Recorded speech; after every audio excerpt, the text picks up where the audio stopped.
인간은 죄로 인하여 전적으로 타락했습니다. 인간에게 의로움이라고는 전혀 없습니다. 그렇지만 예수님은 우리를 긍휼히 여겨주셨습니다. 예수님께서는 죄악된 이 땅에 오셨습니다. 이 땅에 오셔서 우리의 왕이 되셨습니다. 그리고 우리 삶의 인도자가 되셨습니다. 예수님께서는 십자가에서 자신의 생명을 희생하셨습니다. 이 희생은 우리와 하나님 사이에 화평을 가져다 주었습니다. 이것은 하나님께서 약속하신 것입니다. 하나님께서는 약속을 성취하셨습니다. 로마서 1장 2절에 이 복음은 하나님이 선지자들을 통하여 그의 아들에 관하여 성경에 미리 약속하신 것이라. 예수님은 하나님의 약속입니다. 우리는 이 사실을 믿어야 합니다. 그리고 믿음으로 살아야 합니다. 그때 하나님께서 우리와 함께 하십니다. 요한계시록 3장 20절에 보면 볼지어다 내가 문 밖에 서서 두드리노니 누구든지 내 음성을 듣고 문을 열면 내가 그에게로 들어가 그와 더불어 먹고 그는 나와 더불어 먹으리라. 주님의 음성을 듣고 문을 열게 될 때 주님과 함께 영원한 생명을 먹고 살 수 있게 됩니다. 천국을 맛보게 되는 것입니다. 하지만 이러한 초청을 거절하면 우리는 하나님을 만날 길이 없습니다. 하나님을 만나지 못하면 죽음밖에 없습니다. 즉, 중보자를 따르느냐, 따르지 않느냐, 이것이 문제입니다. 이스라엘 가운데에서도 중보자가 왔습니다. 그 중보자는 모세입니다. 2장 11절을 보시면 모세가 장성한 후에 한 번은 자기 형제들에게 나가서 그들이 고되게 노동하는 것을 보더니 어떤 애굽 사람이 한 히브리 사람 곧 자기 형제를 치는 것을 본지라. 우리는 먼저 모세가 직분자임을 알아야 합니다. 직분자임을 알고 오늘 본문을 보아야 합니다. 모세는 어렸을 때부터 직분자로 택함받았습니다. 출애굽기 2장 2절에 같이 한번 읽어 보실까요? 출애굽기 2장 2절 시작.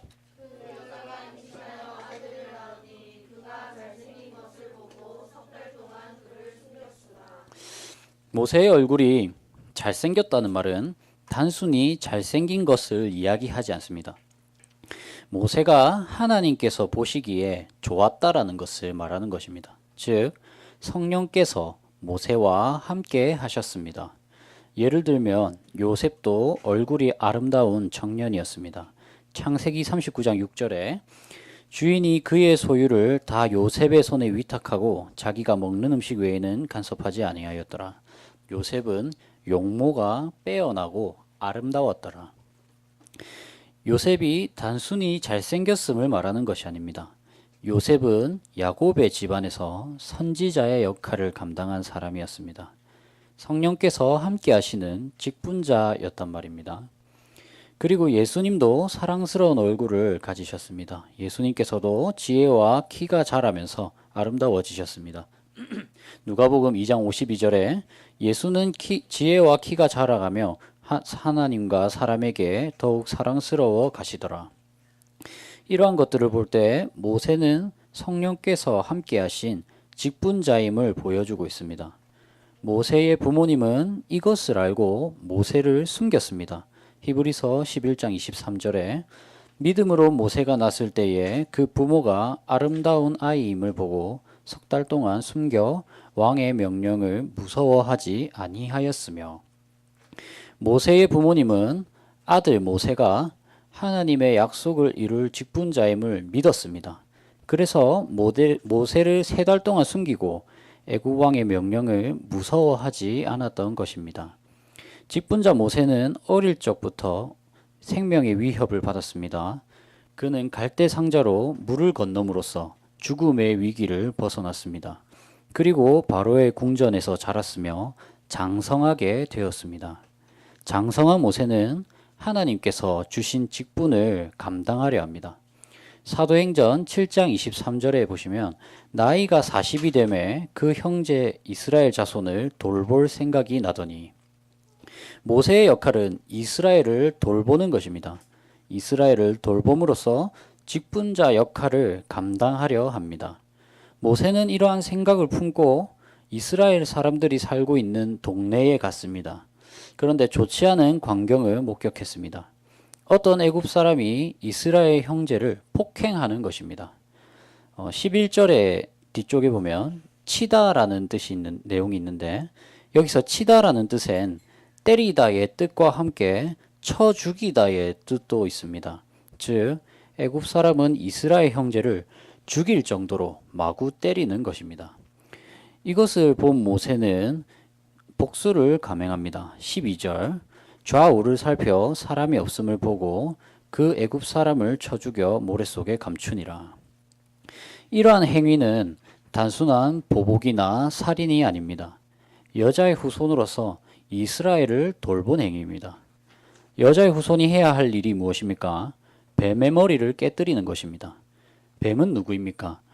교회가 하나님의 뜻을 따라 살지 못하도록 방해하는 세력이지 않습니까? 당시 애굽의 세력은 이스라엘이 가나안 땅에 가지 못하도록 폭력과 압제로 막고 있었습니다. 그러나 이제는 출애굽의 때가 되었습니다. 하나님께서는 일찍이 자신들의 조상 아브라함에게 약속하셨습니다. 창세기 15장 13절에 여호와께서 아브라함에게 이르시되 너는 반드시 알라 내 자손이 이방에서 객이 되어 그들을 섬기겠고 그들은 400년 동안 내 자손을 괴롭히리니. 오늘 본문의 시대적 배경은 애굽의 압제를 받은 지 390년이 된 때입니다. 아브라함에게 하신 말씀이 이제야 성취되는 것입니다. 더 이상 이스라엘은 애굽의 종이 될 필요가 없습니다. 자유인이 되어 애굽을 떠나야 합니다. 모세가 애굽 사람을 쳐 죽인 것은 이러한 출애굽의 시발점과 같습니다. 이 애굽 사람을 죽임으로써 이스라엘 백성들은 모세를 따라야 합니다. 그래야 하나님께서 베푸시는 구원을 볼 수 있습니다. 그러나 이러한 방향대로 잘 흘러가진 않습니다. 다음 구절에 그러한 내용들이 나오는데, 승리를 쟁취한 모세는 다음 날 한 번 더 자기 민족의 동네로 갑니다. 13절 이튿날 다시 나가니 두 히브리 사람이 서로 싸우는지라 그 잘못한 사람에게 이르되 내가 어찌하여 동포를 치느냐 하매. 이번에는 이스라엘과 애굽의 갈등이 아닌 이스라엘 사람들 간의 갈등입니다. 이스라엘 내의 갈등을 해결하는 것도 지도자가 해야 할 사명입니다. 이 싸움을 보니 한 형제가 다른 형제에게 잘못을 행했음을 알 수 있습니다. 모세는 잘못한 사람에게 왜 이 사람을 치는지 물어보았습니다.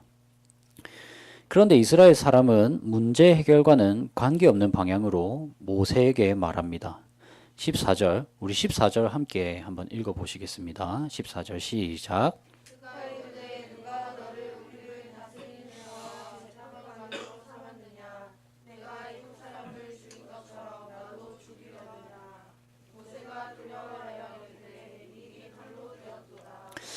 여기 나오는 이스라엘 사람은 모세를 거부합니다. 지도자로서의 모세를 거절합니다. 이 히브리 사람은 왜 모세를 거절했을까요? 이들은 하나님을 안 믿는 사람들인가요?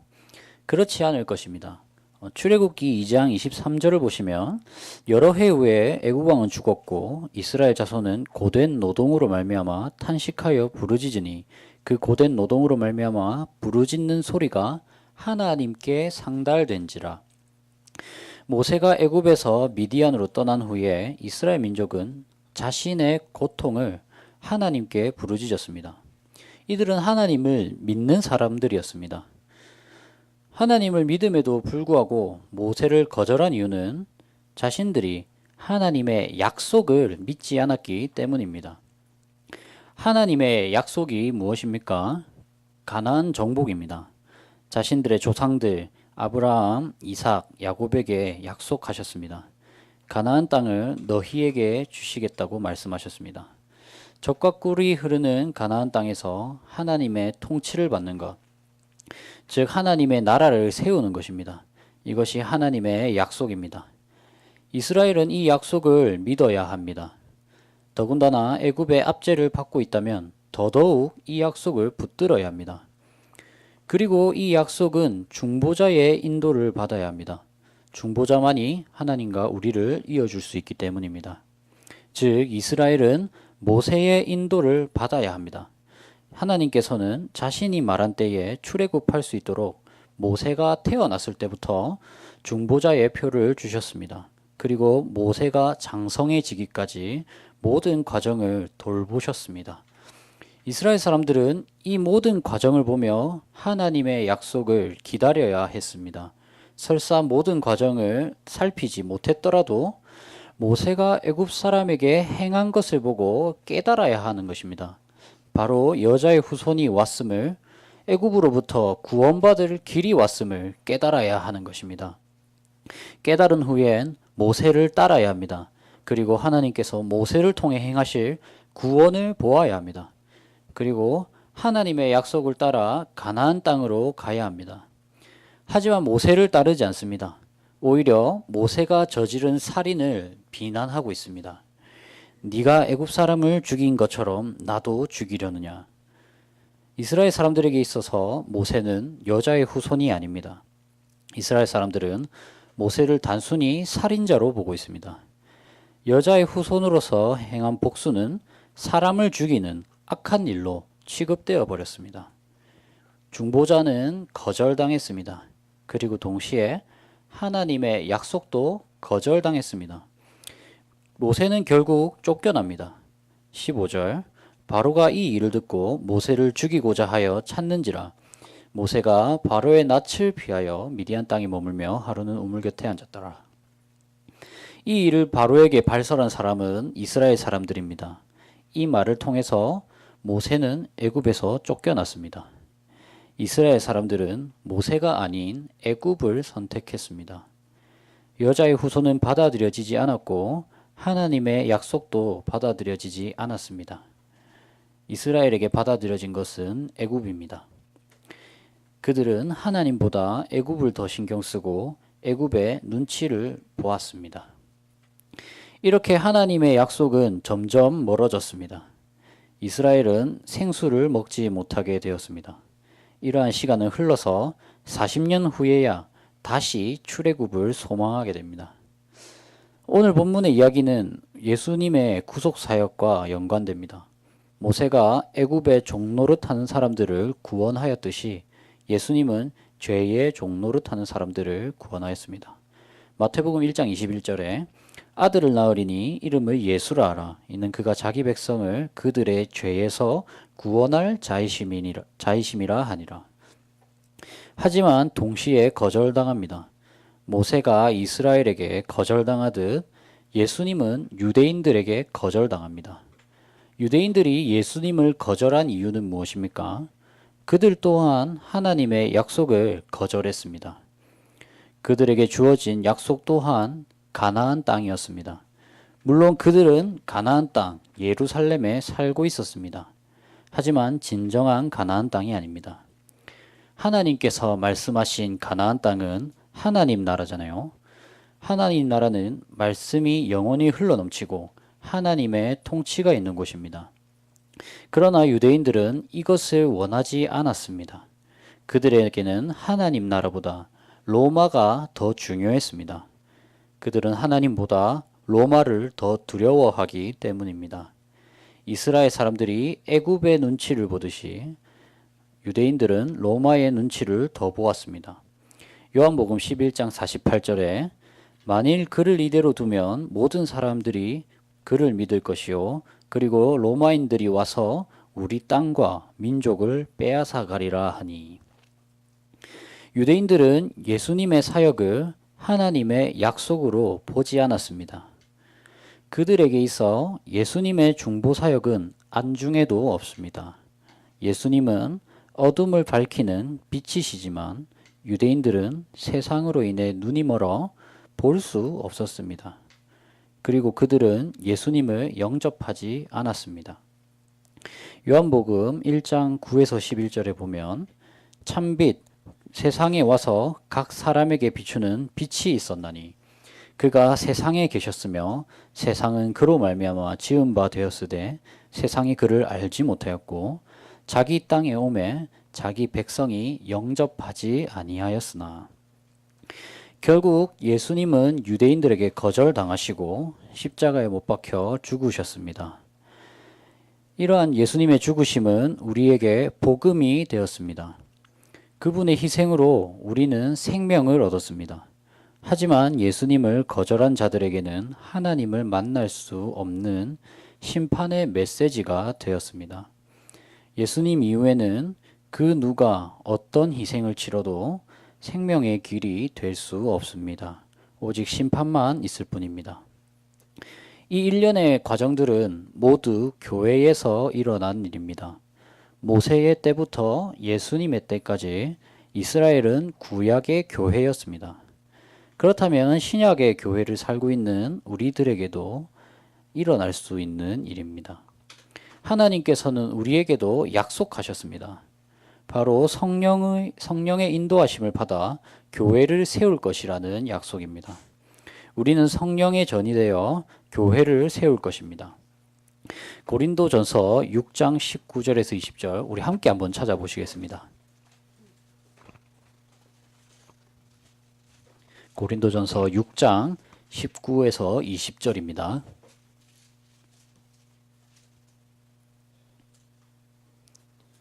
우리 한 목소리로 함께 읽으시도록 하겠습니다. 시작.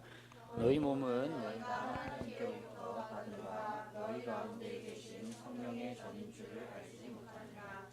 너희는 너희 자신의 것이 아니라 값으로 산 것이 되었으니 그런즉 너희 몸으로 하나님께 영광을 돌리라. 즉 우리는 성전의 재료가 되었습니다. 그리고 우리는 더 거룩한 성전이 되어야 합니다. 말씀으로 연단을 받아야 됩니다. 그리고 살아야 합니다.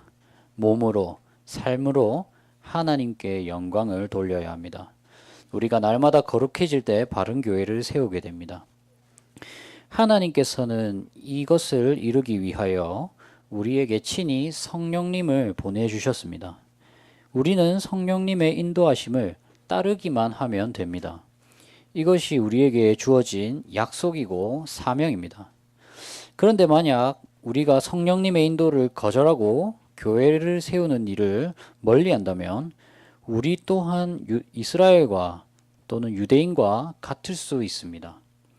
교회를 세우는 것보다 세상에 거하고 싶고 말씀의 논리보다 세상의 논리로 살고 싶고 거룩하게 세워지는 것보다 세상의 것을 채우고 싶다면 우리는 성령을 따라 교회를 세우는 것이 아닙니다. 몸만 교회에 있을 뿐 세상을 따르는 것입니다. 우리는 세상 속에 사는 사람들입니다. 하지만 세상의 지배를 받지 않습니다. 우리는 하나님의 통치를 받습니다. 진정으로 하나님의 통치를 받고 싶다면 성령의 인도를 받아야 합니다. 그리고 성령께서는 말씀과 함께 임재하십니다. 즉 우리는 말씀을 통하여 성령님의 인도하심을 받을 수 있습니다. 우리는 이 약속을 잘 믿고 있는지 돌아봅시다. 혹여나 자신이 성령님을 외면하는 삶을 살고 있진 않는지 돌아봅시다. 또 교회를 세우는 것보다 세상의 흐름에 더 관심을 두고 있지는 않는지 돌아봅시다.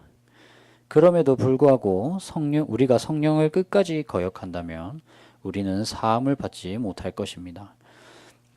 마태복음 12장 32절 또 누구든지 말로 인자를 거역하면 사하심을 얻되 누구든지 말로 성령을 거역하면 이 세상과 오는 세상에서도 사하심을 얻지 못하리라. 성령 모독죄는 어떤 경우에도 사함받을 수 없는 큰 죄입니다. 그러므로 우리는 경각심을 가지고 성령님께 순종해야 합니다. 간혹 성령님을 따르려 하다 보면 우리의 이성이 옳지 않다고 막을 수 있습니다. 하지만 하나님은 우리의 이성보다 뛰어나십니다. 하나님께서는 우리에게 좋은 것만 주신다는 것을 믿어야 합니다. 그 좋은 것이 당장에 쓰고 맛이 없을 수 있습니다. 하지만 나중에 이것은 양약이 될 것입니다. 그리하여 우리 속에 세상의 자리는 없고 말씀만 남을 것입니다. 그렇게 우리는 성전의 재료가 될 것입니다. 이것을 잘 깨달아서 성령님을 거절하지 않고 성령의 인도하심으로 온마음 다해서 순종하고 거룩한 교회를 세우는 우리들이 됩시다. 아멘. 예, 시편 49편